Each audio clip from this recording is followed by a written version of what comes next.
இந்த 22 வயதான இந்த டெய்லர் ராபின்சன் தானா ஒண்ணும் அவரு சிக்கல. அல்லது போலீஸாரே போய் கண்டுபிடிச்சுலாம் ஒண்ணும் இது பண்ணல. அதுக்கு பின்னாடி நடந்த சுவாரஸ்யமான விஷயம் என்ன அப்படின்னு கேட்டா, இவர் வந்து தன்னுடைய தாத்தா, தன்னுடைய தகப்பனார் எல்லாம் இருக்கிறாங்க. இந்த அப்பாவுக்கு இவர் தான் கொன்னாருன்ற விஷயம் தெரிஞ்சு போச்சு. நம்ம ஊர்லனா என்ன பண்ணுவோம்? எப்படியாவது மகன காப்பாத்திருன்னு சொல்லி, "மகனே ஓடிருடா, வனாந்தரத்துக்கு ஓடிரு, அங்க ஓடிரு, இங்க ஓடிரு, காட்டுக்குள்ள போய் ஒளிஞ்சுக்க" சொல்றோமா இல்லையா? நம்ம இதிலே ஒரு போதகர போக்சோல ஏதோ பிரச்சனைன்னு வரும்பொழுது, அவர் பார்த்தீங்கன்னா ஓடி ஒளிஞ்சுட்டாரு. சரி ஓகே. பொதுவாவே எல்லாருமே அந்த மாரி தான் பண்ணுவோம். சரி. ஆனா இவங்க வீட்ல என்ன பண்ணாங்க அப்படின்னு பார்த்தீங்கன்னா, இவங்க ரெகுலரா சண்டே சர்ச்சுக்கு போகக்கூடிய ஒரு நபர். இந்த குடும்பத்த.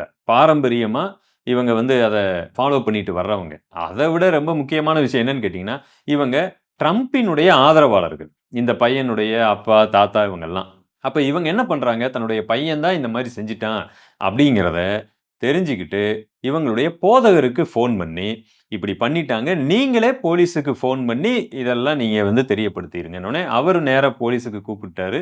இவங்க எல்லாம் போனாங்க. அதுக்கப்புறம் ராபின்சன் போய் உள்ள புடிச்சு போட்டாங்க. சரிங்களா?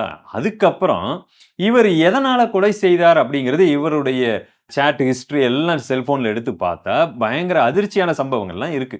இவரு என்ன பண்றாரு அப்படின்னு பார்த்தீங்கன்னா